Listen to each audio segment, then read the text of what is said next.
milk, eggs. That's it. That's the whole grocery list holding together 10 different meals for one household right now. Cereal, mashed potatoes, mac and cheese, French toast, omelets, even a fried egg dish called shakshuka.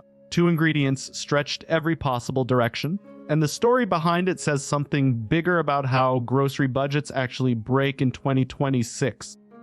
Hey Profiteer, Eric here. Welcome back to Real Money Stories. Today we're digging into a post from the Poverty Finance subreddit about the 2 grocery items everyone's watching right now, milk and eggs, and just how far one household can make them last. Before I read this, here's the setup. The original poster snapped a photo of shelf prices early one morning before restock and says those prices have held steady for months. Let me read it to you in their own words. Noti, I took this screenshot very early in the morning before they restocked for the day. These prices have been pretty steady for at least 4 months. Lately we are eating a lot of cereal, mashed potatoes with milk, macaroni and cheese, creamy soups, pudding chocolate banana smoothies, omelettes, French toast, hard boiled eggs for snacks or in salads, and shakshuka fried egg dish. Okay?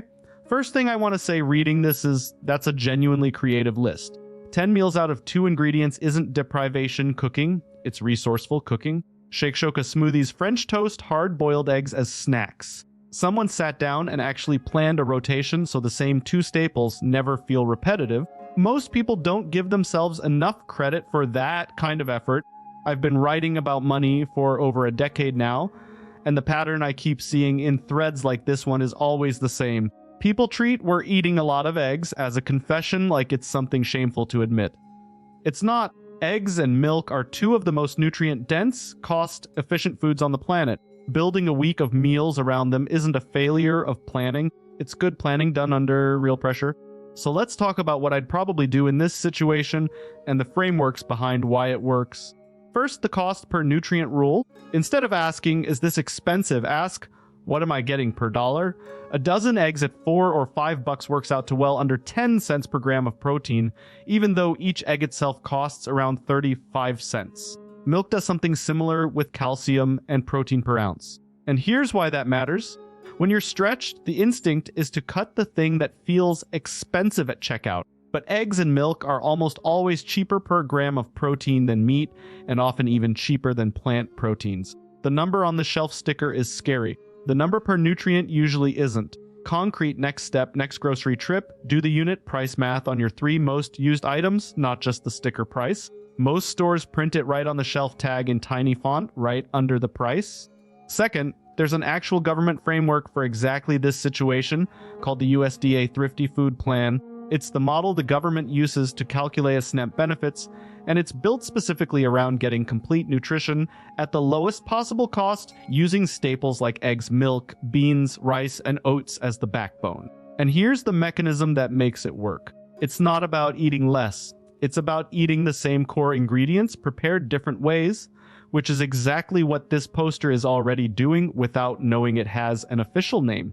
If you want a free, tested template for stretching a grocery budget, the Thrifty Food Plan menus are public and worth a look. Now, the obvious answer here is just buy in bulk when prices dip, and for a lot of groceries, that's right. But there's a wrinkle most people miss with milk and eggs specifically, and it cuts differently than you'd think. Eggs stay good for 3 to 5 weeks refrigerated, but milk turns much faster, usually within about 2 weeks. So it's milk, not eggs, that really punishes bulk buying. Eggs are actually one of the more forgiving items to stock up on. The fix for milk is buying to match your actual use rate and freezing what you can't get through in time. Milk can be frozen in small portions if you're willing to shake it well after thawing. Concrete next step, stock up on eggs when they're cheap, but only buy the milk you'll realistically drink in the next week or 2.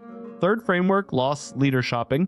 Grocery stores often price milk and eggs artificially low on purpose because they know it pulls people through the door, and once you're inside, you'll buy other things at full margin. That's called a loss leader, and here's why it's useful to know. It means the good egg and milk prices you see advertised aren't random, they're strategic, and they rotate store to store on a predictable weekly cycle. Concrete next step, check store flyers or apps like Flip before you shop. Buy your milk and eggs at whichever store has them as this week's loss leader, even if it means splitting your trip.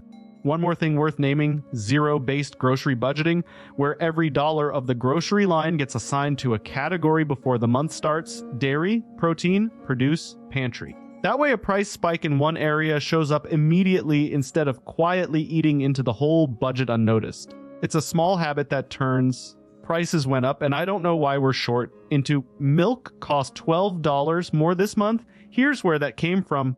Just a friendly reminder that this episode is intended for entertainment and education purposes only and should not be considered financial or legal advice. If your grocery budget is genuinely underwater, a nonprofit credit counselor can help. So can a benefits screening tool like findhelp.org? It points you toward programs like SNAP or GUIC. Here's the so what? This post got over 700 comments, which tells you it's not really about one household's egg carton. It's about a much bigger principle. When money's tight, the smartest move usually isn't cutting things out. It's getting strategic about the few staples that give you the most nutrition and the most meals per dollar. That's true whether you're working with a $5 grocery gap or a $500 one. If you found this helpful, share it with someone dealing with the same thing. Until next time, stay profitable.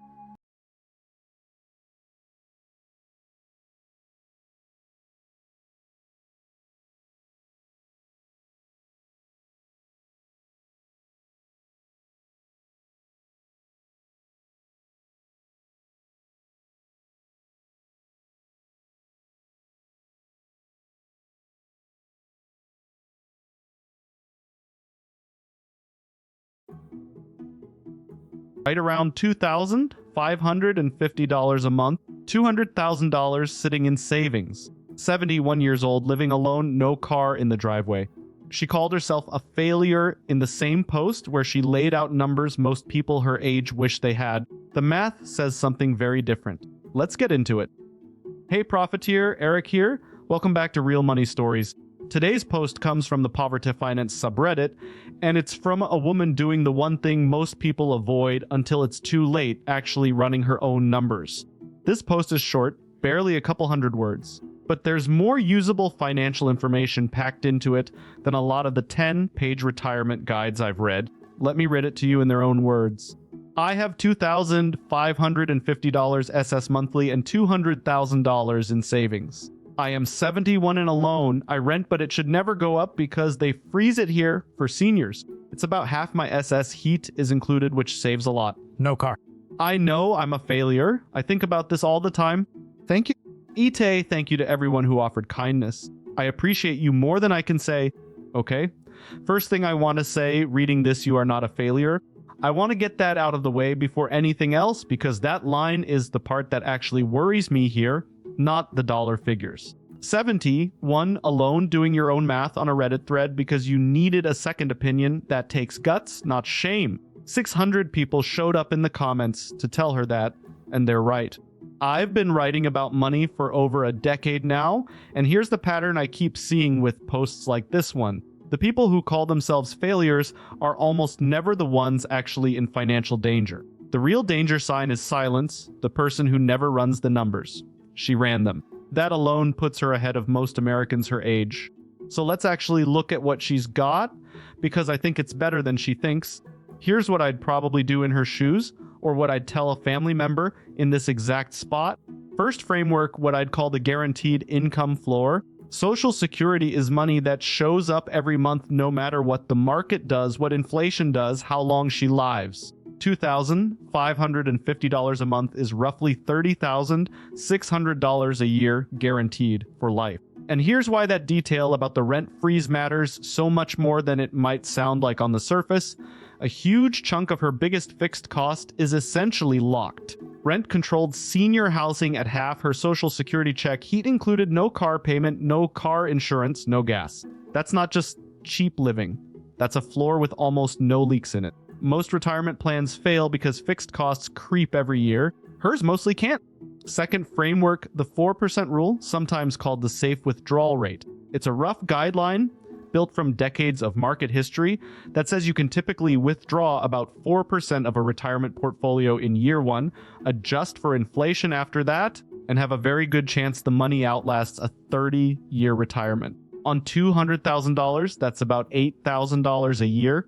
roughly $667 a month on top of the Social Security. Combine the two, and she's looking at something like $38,000 a year in income against a rent that's roughly $15,000. That's not a failure. That's daylight. Now, here's where it gets complicated. The obvious read on this post is she's totally fine, case closed. I don't think that's wrong exactly, but it skips the wrinkle that actually matters at 70, one alone with no immediate family safety net mentioned. The number that should worry her isn't $200,000. It's how long that $200,000 must last and what it must survive along the way. Health costs, a hospital stay, eventually maybe some form of assisted living. Those are the expenses that blow past a tidy 4% calculation, and they're exactly the ones people don't budget for because they don't want to think about them. That's where the third framework comes in, a bucket strategy.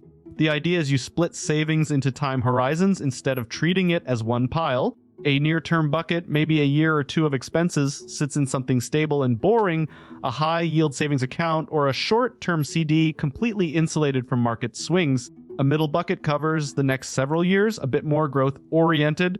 A longer-term bucket stays invested for growth, because even at 70, you want a well-managed portfolio still needs to outpace inflation over what could be a 15, 20, even 25-year runway. The point of splitting it up isn't to make more money. It's so a bad market year never forces her into selling investments at the worst possible moment just to cover this month's bills.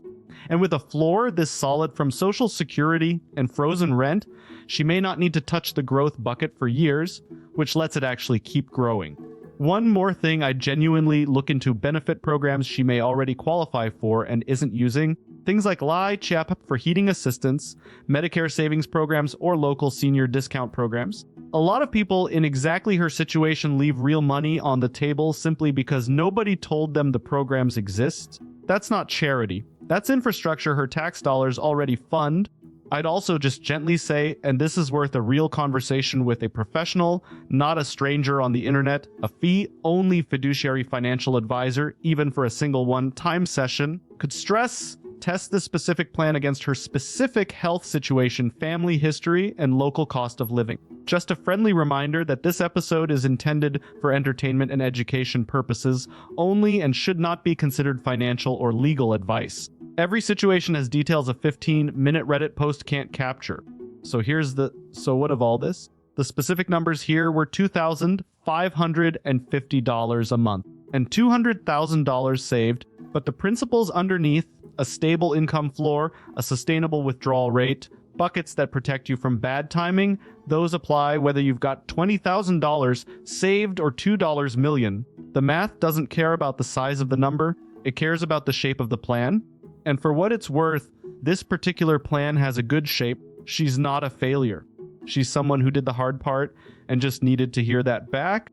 If you found this helpful, share it with someone dealing with the same thing. Until next time, stay profitable.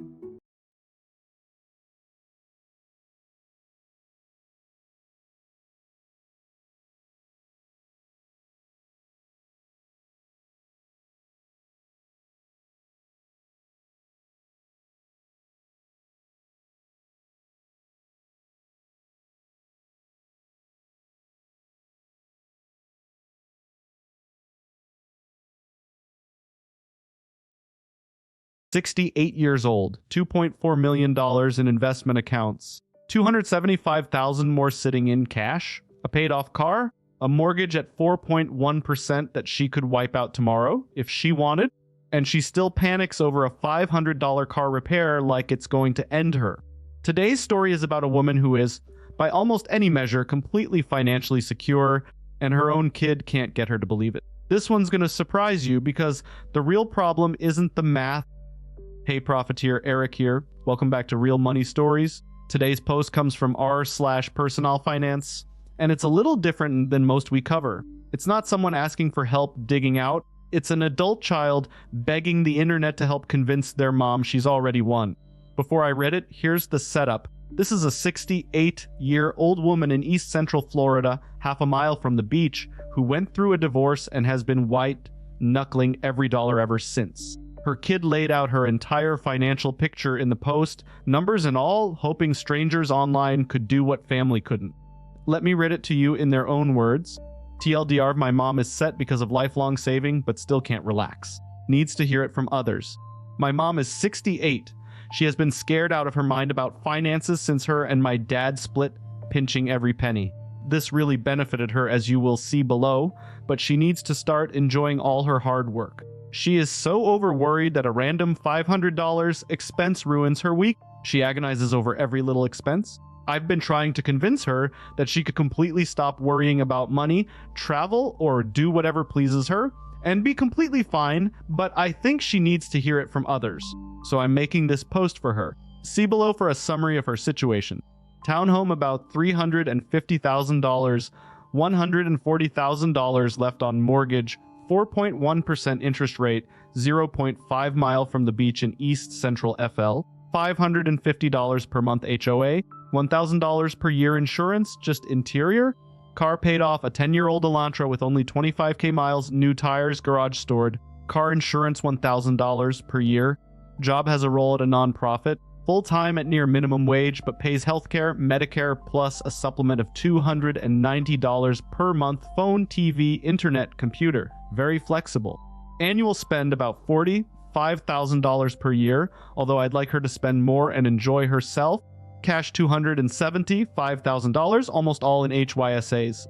Social Security $1,300, hasn't started taking it yet.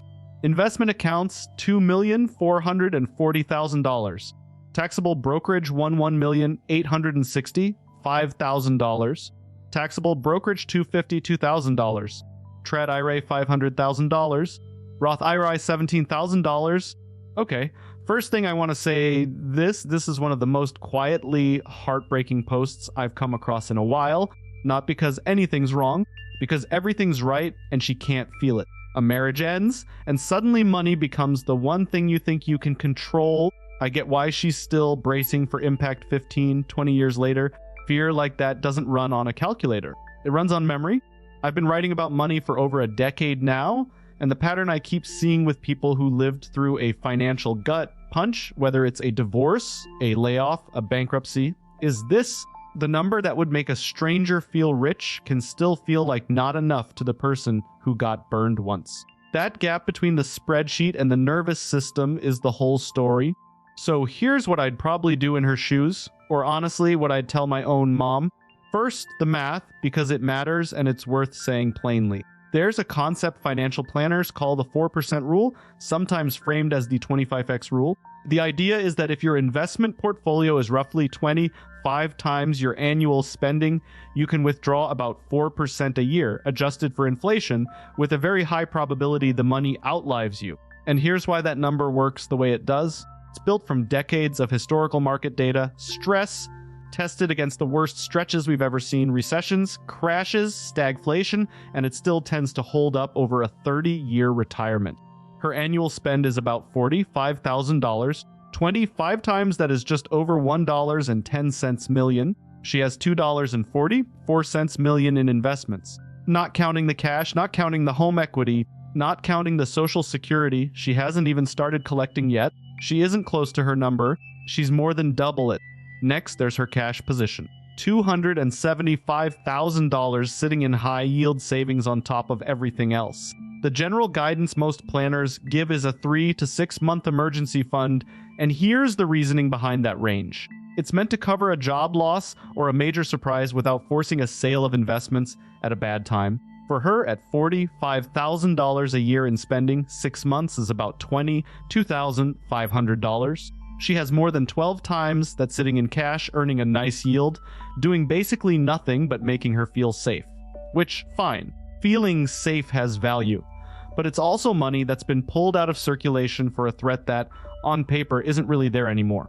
Then there's Social Security. She hasn't claimed it yet, and every year she waits past her full retirement age, her benefit grows through what's called delayed retirement credits, about 8% a year until age 70. That's a real guaranteed increase, no market required. Given how covered she already is, she genuinely has the luxury of choice. Claim now and use it as extra breathing room for travel and fun, or delay it a few more years as longevity insurance, since she'll likely need income well into her 80s or 90s. Either choice is defensible. That's a good problem to have. Up to this point, everything here is textbook. The math says she's set, full stop. Here's where it stops being textbook though, because the real obstacle was never the spreadsheet. There's a concept in behavioral economics called loss aversion, the idea that a dollar lost feels roughly twice as painful as a dollar gained feels good. And here's why that matters for her specifically. Someone who lived through a divorce that upended their finances doesn't just remember losing money. Their brain rewires around the possibility of it happening again. So even with $2.70 million in total assets, a $500 car repair doesn't register as a rounding error. It registers as the beginning of the collapse she already survived once. That's not irrational. That's a nervous system doing its job a little too well. So the practical fix isn't another spreadsheet. It's something I'd call a safe to spend account. Set up a separate checking account, fund it automatically every month with a set amount, say $500 or $1,000, no questions asked, and that money is hers to spend on whatever she wants with zero guilt. And here's why that works when logic alone hasn't. It removes the decision. She's not evaluating whether she deserves to spend the money every single time. It's already been decided once in advance. That's a much easier thing for a scared brain than being told to just relax. I'd also gently suggest she sit down with a fee-only fiduciary financial advisor, someone who doesn't earn a commission off her decisions, just to hear an independent professional walk through these same numbers and say the same thing her kid is saying. Sometimes it's not about the information, it's about who's delivering it. And just a friendly reminder that this episode is intended for entertainment and education purposes only and should not be considered financial or legal advice. Everyone's situation is different, so please talk to a qualified financial advisor about yours before making any big moves. So what of all this? This particular story is about $2.40 million and a $500 car repair. But the principle underneath it applies whether you've got $2 million or $20,000. Being financially fine and feeling financially fine are two completely different problems, and money alone doesn't fix the second one. Sometimes the healthiest financial move isn't a new investment or a bigger emergency fund. It's giving yourself permission, in writing, on a schedule, to actually use what you built. If you found this helpful, share it with someone dealing with the same thing. Until next time, stay profitable.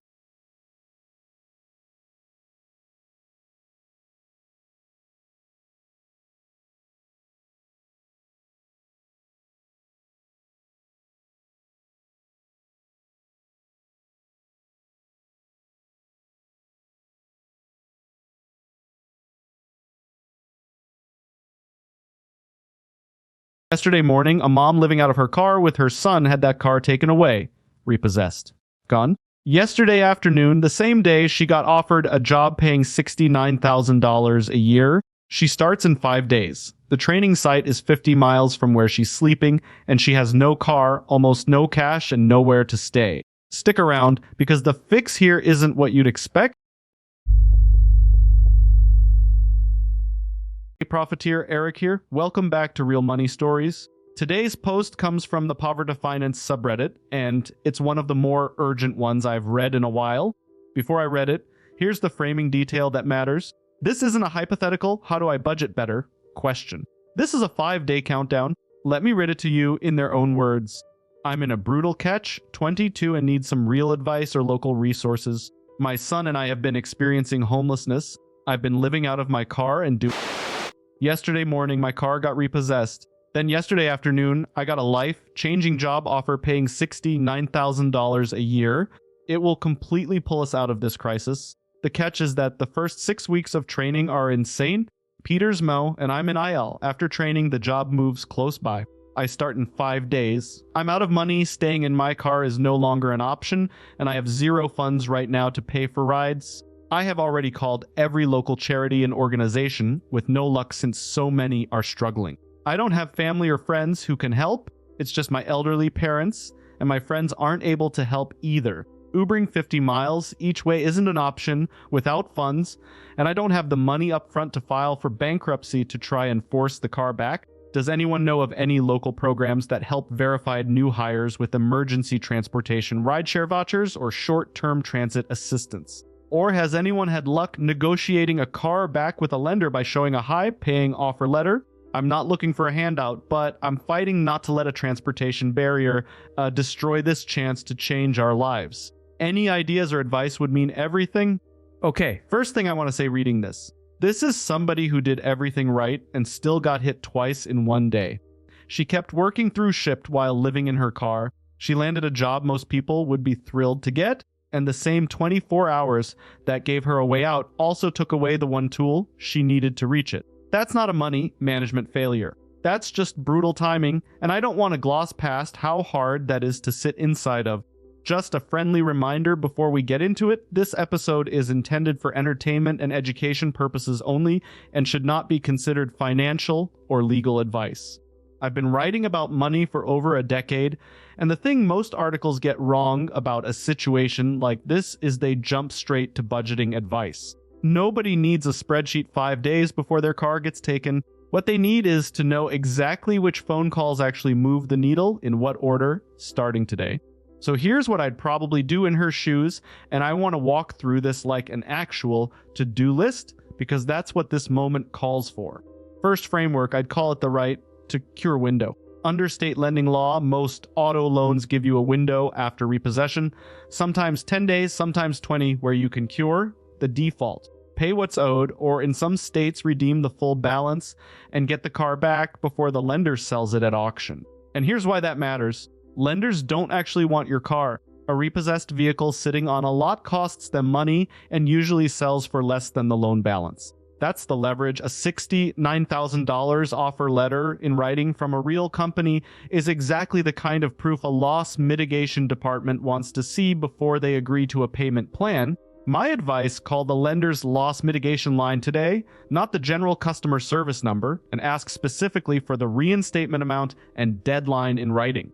Second framework, and I think this one gets skipped constantly, the ask before you start rule. New employers, especially ones hiring for a $69,000 role, often have discretionary funds for exactly this kind of emergency. Signing bonuses, relocation stipends, even just an advance on the first paycheck. And here's the mechanism. HR departments would much rather spend a few $100s getting a strong hire to day one than lose that hire entirely and restart a search. She has nothing to lose by calling her new manager or HR today, explaining the transportation gap honestly, and asking if training can be pushed a few days or if any travel assistance exists. Companies say yes to this more than people expect because the alternative costs them more. Now here's where it stops being textbook. The obvious next move is to lean harder on local charities, and she already tried that. Every organization is stretched thin right now. So the smarter move isn't calling more charities, it's calling 211. That's the national referral line that sits on top of every local program, food banks, transportation vouchers, workforce boards, all of it in one place. And there are nonprofits built specifically for this exact scenario, groups like Good News Garage or Vehicles for Change, that donate or heavily subsidize cars for working parents who've lost transportation. The reason this beats a general charity search is simple. These programs exist because verified job offer, no car, is a common enough story that someone already built a pipeline for it. She's not describing an unusual problem. She's describing a problem with an existing solution. She just hasn't found the right door yet.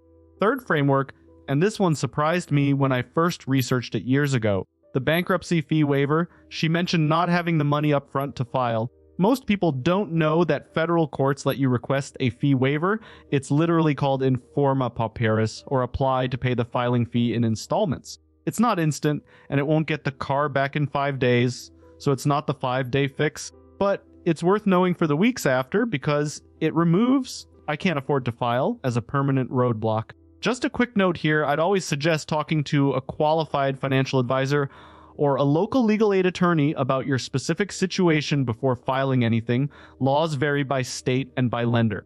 Fourth, and this is the longer-term piece once the dust settles, once that first paycheck lands, I'd point her towards something like the 50-30-20 framework, not because it's fancy, but because after a crisis like this, having any structure at all rebuilds a sense of control. 50% needs, 30% wants, 20% savings and debt.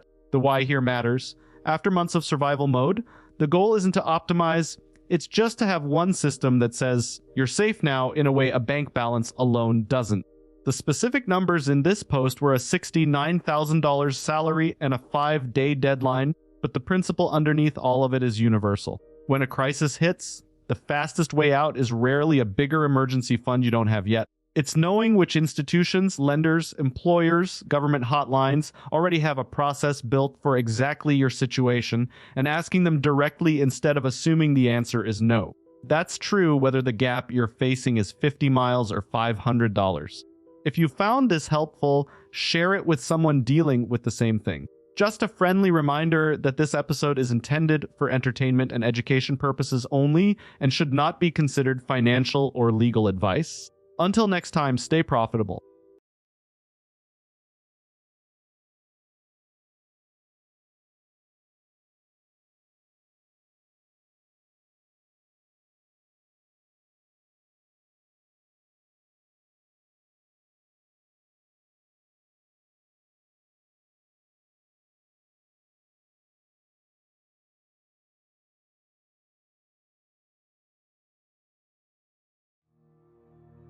$400, that's 1 month of electricity for a renter in this story, not a mansion, just a regular home. That alone is closing in on $5,000 a year just to keep the lights on. Stack water and gas on top of that, and the real number is more like $8,000 to $9,000 a year just to keep a regular home running. So why does the power bill feel like it's eating people alive right now? Turns out the honest answer isn't the one most people expect. Hey Profiteer, Eric here. Welcome back to Real Money Stories. Today we're digging into a post from the Poverty Finance subreddit about a bill that keeps creeping up no matter what you do electricity. This one came from someone watching their power bill climb every single month, wondering if everyone else has some secret they don't. Let me read it to you in their own words. How TF are y'all affording electricity? Keeps creeping up. Almost $400 this month. Feel like it's insane to pay almost $5,000 per year for power. Our water and gas is another $300, $400 on top of this. Okay? First thing I want to say reading this, that frustration is completely valid. There's nothing you did wrong here. You didn't suddenly start running the AC like a furnace. The bill just went up on you and it keeps going up, and there's this creeping feeling that you're falling behind on something you can't even control. I've been writing about money for over a decade. The pattern I keep seeing with utility bills is people blaming themselves for a cost that's mostly out of their hands. It's not a discipline problem, it's a structural issue. Let's break down what's actually happening and what you can actually fix. So here's what I'd probably do if I were in this spot. And quick note up front, everyone's situation is different, so it's worth talking to a qualified financial advisor about your specific numbers. But there are 4 things I'd look at in this order. First, what I'd call the fixed cost audit. Most people treat their utility bill like weather, something that just happens to them. But electricity, water, and gas are fixed costs, and fixed costs are exactly the ones you're supposed to review at least once a year. And here's why that matters. Utility companies change rate structures, promotional periods expire, and a lot of providers quietly move customers onto more expensive tiers if nobody asks questions. So the concrete step is simple. Call your provider or check their site and ask directly, what rate plan am I on, and is there a lower one I qualify for? That one phone call has saved people real money for basically zero effort. Second, the energy efficiency ROI ladder. This is a framework I like because it stops people from either doing nothing or doing everything at once. You rank fixes by how fast they pay for themselves. Weather stripping around doors and windows, maybe $15, pays back in weeks. A programmable or smart thermostat usually pays back in a season or 2. LED bulbs practically instant. Bigger stuff like attic insulation or a new HVAC system pays back over years, so that's a someday project, not a this weekend job. And here's the mechanism behind why this works. Heating and cooling are almost always the biggest chunk of a power bill, so small leaks in that system compound every single month all year. Now, here's where it gets complicated. The obvious answer for my electric bill is too high is just use less electricity. That's not wrong exactly, but it's incomplete and honestly a little unfair to the original poster, because a lot of what's driving bills up right now has nothing to do with usage. Its rate increases tied to grid infrastructure spending, extreme weather straining the system, and fuel price swings on the utilities end. None of that has anything to do with how long someone runs their dishwasher. So the real question isn't, what am I doing wrong? It's, am I on a fair rate, and am I using every tool available to soften what's structurally out of my hands?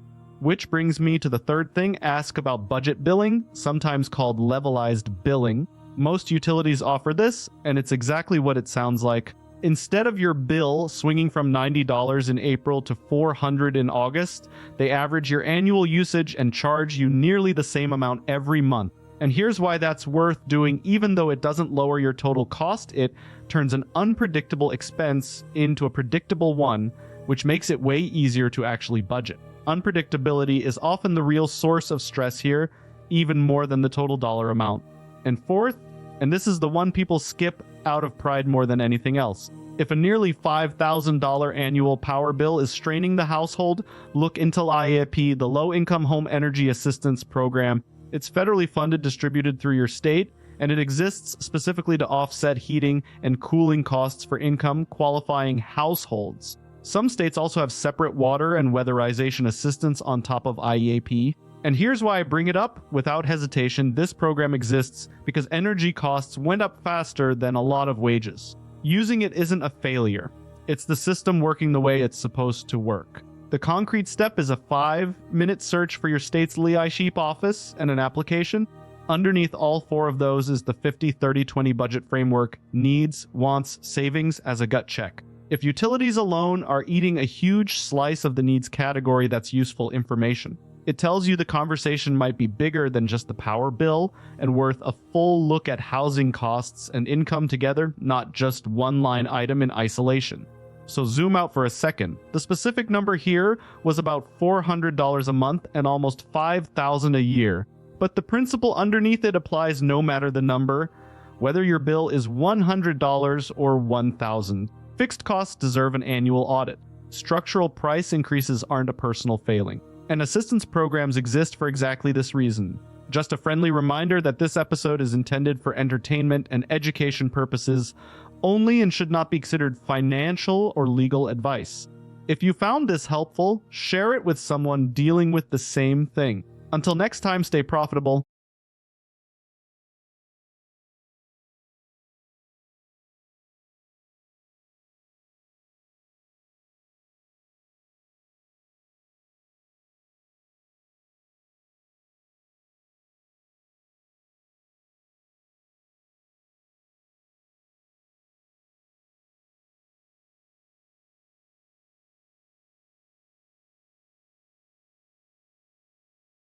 $75,000. That's what one college senior just discovered he owes in parent PLS loans, almost $15,000 more than he ever expected. He was told the loans wouldn't accrue interest until after graduation. They'd been accruing for 4 years, and the extra money his family borrowed on top of tuition, it sat in a savings account earning 2.5%, while the loan funding it charged 8%. This one's going to surprise you.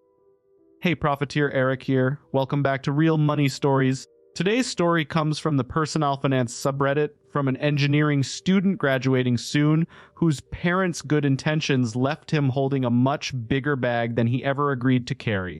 This one starts with a conversation most families never have until it's too late, who's actually paying and at what rate. Let me read it to you in their own words. Long story short, parents told me they'd take care of finances for college, and I was told the federal loans they took out for me wouldn't accrue interest until after graduation. Today, I asked to see my account as I was expecting roughly $60K and saw that they had taken Parent Plus loans and they've been accruing interest roughly the past 4 years. We had even overborrowed at some point and placed the extra in my father's money market account through our bank's roughly 2.5% return each year. Yes, my fault for blindly trusting them with important finances that I agreed to pay off. However, as I'm soon going to be entering the workforce full-time, I'm starting to get very anxious, wondering where to even start on learning the basics of personal finance. I had assumed from my parents' general calm attitude regarding finances throughout college that I'd be paying off a normal amount and relatively easily pay off my $60 to $65K at a reasonable interest rate within roughly 10 years. Not sure now and don't how to start planning. With loans at such a high interest rate, at such a high amount, is it even worth investing in retirement beyond an employer's match rate? How hard is it to hammer these down early? I would appreciate any advice, thoughts. Thank you. Eat it just as a note. I am aware that it's my parents' legal responsibility to pay these, but I do intend to pay for them myself. Despite this huge mistake, they've helped me financially throughout college. Eat it too. I appreciate everyone giving advice and providing justification for my frustration, as I also think their incompetence is ridiculous. Here's answers to some of the questions I've been seeing. 1. I decided to go to an expensive school and agreed to pay off a large amount of loans myself. This is something I was prepared for. I was not prepared to be blindsided by an extra roughly $15,000 I wasn't expecting from interest I wasn't aware of. 2. Investing the extra over borrowed money was my idea. I had figured if we had interest-free loans, why not make some easy extra cash? Wasn't aware the loans were accruing interest at 8% rate, and evidently neither was my father, somehow. There was no malicious trickery here. 3. Financial help I received throughout college was $400 a month for living expenses. Yes, I would have preferred if this had gone towards loans if I knew the situation. 4. I have a single semester of school left and am currently working a summer internship. I'll graduate with an engineering degree at the end of the year. My father agreed to pay half of my tuition for this last semester. The rest will be out of my pocket. Looking into taking out a subsidized loan and having a portion of or all of this money go straight into the parent. Plus, okay, first thing I want to say reading this isn't a story about a reckless 22-year-old. It's a story about trust. He did exactly what most of us would do. His parents said they had it handled, and he believed them because they'd been calm about it for 4 years. That calm was the problem. It hid the math. I've been writing about money for over a decade, and the pattern I keep seeing with family-funded college debt is almost always this exact one. Not fraud, not malice, just nobody double-checking the account until the bill's already due. And by then the interest has been compounding quietly the entire time. So here's what I'd probably do in his shoes. And to be clear, everyone's situation is different, so I'd also suggest a conversation with a qualified financial advisor about your specific numbers before you lock in a plan. But here's the general shape I'd follow. First, before anything else, what I'd call the full loan audit. Before you decide how to attack this, you need the complete unglamorous list. Every loan, every servicer, every interest rate, every balance, down to the dollar. Not roughly $75K, the actual number. And here's why that matters so much right now specifically. He's already been surprised once by an assumption. The entire anxiety in this post comes from finding out the real number didn't match the number in his head. You fix that by never operating on an assumed number again. 10 minutes on the federal student aid website and a call to the loan servicer gets you the real picture. Write it down. That list becomes the map for everything else. Second, once you have that list, order it by interest rate, not by balance, and pay it off in that order. This is called the debt avalanche method, and it's the one framework that actually matters most here. The mechanism is simple. Debt isn't scary because of the total number. It's expensive because of the rate compounding on top of it. An 8% loan is growing roughly 3 times faster than that 2.5% savings account his family used to park the extra borrowed money. That mismatch, borrowing at 8% while earning 2.5% on savings, is quietly the most expensive mistake in this whole story. So the avalanche method says, whatever extra dollar you have, it goes to the highest rate balance first every single time, regardless of which loan feels bigger or scarier. Once that's paid off, you roll the whole payment onto the next highest rate. It's mathematically the fastest way out. Now, here's where it gets complicated because parent PLS loans aren't like typical federal student loans, and this is the part most advice threads gloss over. They don't automatically qualify for the flexible income-driven repayment plans that regular federal loans do. To access anything like that, you generally need to consolidate into a direct consolidation loan first, which can open up income contingent repayment. But it can also reset your interest rate and stretch your timeline out longer than a straight avalanche approach would. So there's a real trade-off between lower monthly flexibility and total interest paid over time. That's exactly the kind of decision where I'd want a second opinion from an advisor who can look at his actual numbers, because the right call depends on his income right out of school and how much breathing room he needs in year one. third framework, and this answers his direct question about retirement. I'd call it the free money floor. Even with high interest debt sitting there, always contribute enough to get your full employer 401k match before you throw extra money at the loans. And here's the why. An employer match is essentially free money the moment it lands in your account, usually somewhere around 50 to 100% on whatever you put in. No investment and no loan payoff can beat free money that shows up instantly. Beyond the match, though, his instinct is actually right to question it. With an 8% rate on parent PLOS debt, paying that down aggressively is the mathematical equivalent of an 8% return because you stop paying that interest. Most retirement investing doesn't guarantee beating that, so past the match, debt payoff wins the math contest more often than not. Fourth, and this one's less about formulas and more about survival for year one out of school. Something like a 50-30-20 budget framework adjusted hard toward debt. 50% needs, 30% wants, 20% savings and debt is the standard version. But for someone starting full-time work with this kind of balance hanging over him, I'd flip that 20 toward debt as high as his needs and sanity allow. The why here is behavioral as much as financial. The first paycheck after college is when lifestyle creep sneaks in hardest: a nicer apartment, a nicer car, because you finally have money. Automating the debt payment before you ever see that paycheck hit your checking account means you never get the chance to talk yourself out of it. One more thing worth naming, because he mentioned it directly: that subsidized loan for the last semester, routing some or all of it straight into the parent plus balance. That's a smart move if the subsidized rate is lower than 8%, which it almost certainly is. That's the avalanche method again, just applied one semester early. Again, I'd treat all of this as a starting framework, not a personalized plan. Sit down with a real advisor, run his actual numbers, actual income, actual rate, actual timeline, before committing to any single path.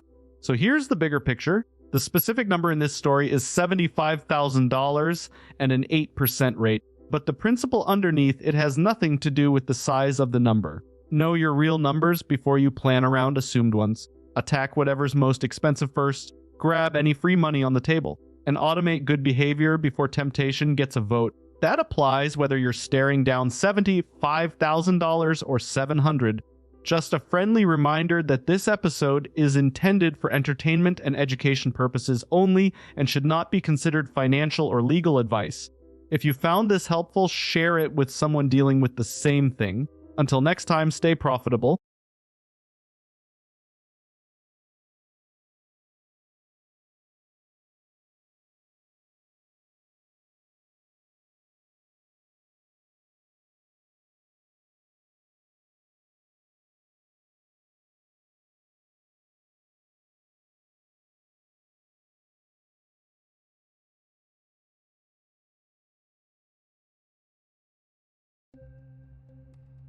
$71 billion.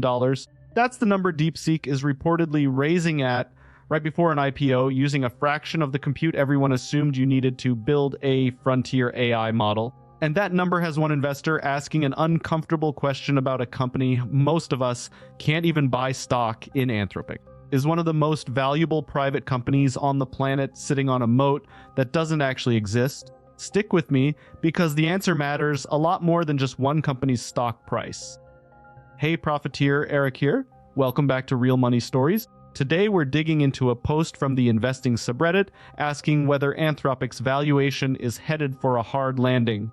This isn't a story about a paycheck or a stack of credit card bills. It's a $200 billion question mark from someone who's pretty sure they're seeing something the market is missing. Let me read it to you in their own words. I know this is probably an unpopular take, but I think the market is massively overestimating Anthropic's moat. Bloomberg is reporting that DeepSeek is already preparing for an IPO after reportedly raising at around a 71B valuation, and they got there by showing you don't necessarily need insane compute budgets to build frontier models. Meanwhile, models are becoming more interchangeable. OpenAI, Google, DeepSeek, Meta XAI. Every few months someone catches up. So what exactly is Anthropic's moat? They don't own consumer distribution like OpenAI, Microsoft. They don't own search or Android like Google. They don't own the hardware like Nvidia. They don't have Meta's user base. If AI models keep becoming commodities, I don't see how Anthropic justifies one of the highest private valuations in the world. Honestly, I wouldn't be surprised if the secondary market keeps repricing it lower. Am I missing something, or is this one of the most obvious overvalued AI companies right now? Okay, honestly, my first reaction is that this is a genuinely sharp question. It can feel like you're an outsider posting a contrarian take with 300 people ready to argue back. I want to say up front that this person did the homework. They named the actual competitors. They named the actual advantages those competitors hold. That's not a hot take, that's an analysis. I've been writing about money for over a decade now, and the pattern I keep seeing with hyped private companies is this. The story gets simpler as the valuation gets bigger, and the moat question is usually the first thing that gets skipped. So let's slow down and actually walk through the reasoning. First framework, it's called the economic moat, and it comes from Warren Buffett. A moat is whatever keeps competitors from eating a company's profits, things like network effects, switching costs, patents, or owning a piece of infrastructure nobody else can replicate. And here's why it matters for exactly this question. Though the original poster is right that Anthropic doesn't have a moat in the classic sense. It doesn't own distribution the way Microsoft bundles OpenAI into every Office license.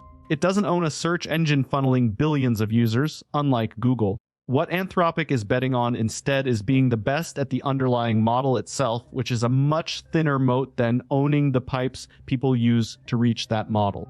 Second framework, and this is really the heart of the Reddit post. It's what some people call the commoditization risk, or the Red Queen effect, named after the character in Alice in Wonderland who keeps running just to stay in place. And here's the mechanism. When every major lab, OpenAI, Google, Meta, xAI, DeepSeek, can close a capability gap in a matter of months, no single lab gets to keep a durable lead. DeepSeek proving you can get near frontier results without a 9-figure compute budget is exactly the kind of evidence that supports the original poster's worry. If the expensive part of the business becomes cheap, the thing you were charging a premium for stops being scarce.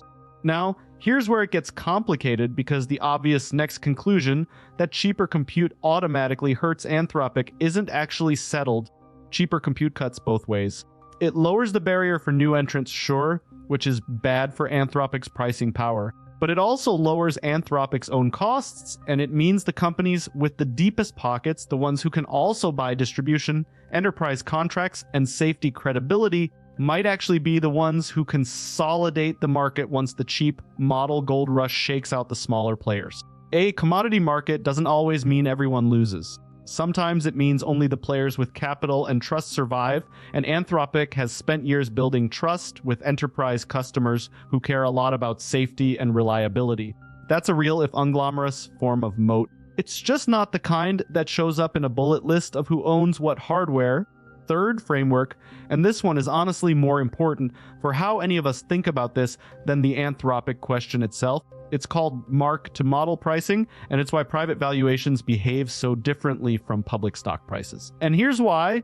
A public stock reprices every second based on what someone is actually willing to pay for it right now. A private company like Anthropic gets a valuation set at each funding round based on what a small number of investors agree to pay, and that number can sit there unchanged for a year or more, even while the underlying business story shifts underneath the surface. So when the original poster says the secondary market keeps repricing it lower, that's the real signal to watch. Secondary market trades, private shares changing hands between existing investors, are the closest thing a company like Anthropic has to a live price check.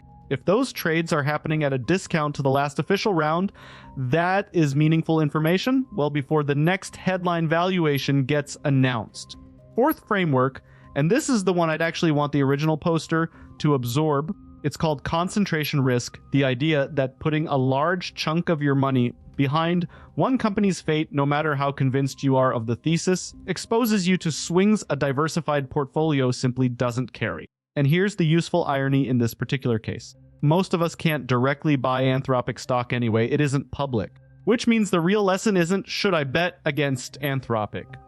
It's, am I comfortable with how much of my portfolio rides on the fortunes of a handful of AI companies? Whether that's through a fund with heavy tech weighting or individual holdings. For most people, broad, diversified index exposure across the sectors benefiting from AI, rather than a bet on which single lab wins, is the more resilient way to participate. I'd suggest anyone turning this Reddit thread into an actual investing decision talk it through with a qualified financial advisor about their specific situation and risk tolerance before making any moves. So if this is a question you're actually wrestling with, here's the next step. Don't try to answer, will Anthropic's valuation hold? Answer the smaller, more useful question first, which is how much of your own portfolio's outcome depends on any single private company or trend, and whether that number makes you comfortable. Just a friendly reminder that this episode is intended for entertainment and education purposes only and should not be considered financial or legal advice. Here's the so what. The specific question in that post was about a $71 billion IPO and one AI lab staying power, but the principle underneath it, that a thin moat plus a concentrated bet equals real risk, applies whether you're weighing $100 or $100,000. Hype doesn't build a moat. Distribution, switching costs, and trust do, and the smartest move is usually just asking the boring question nobody wants to ask out loud. If you found this helpful, share it with someone dealing with the same thing. Until next time, stay profitable.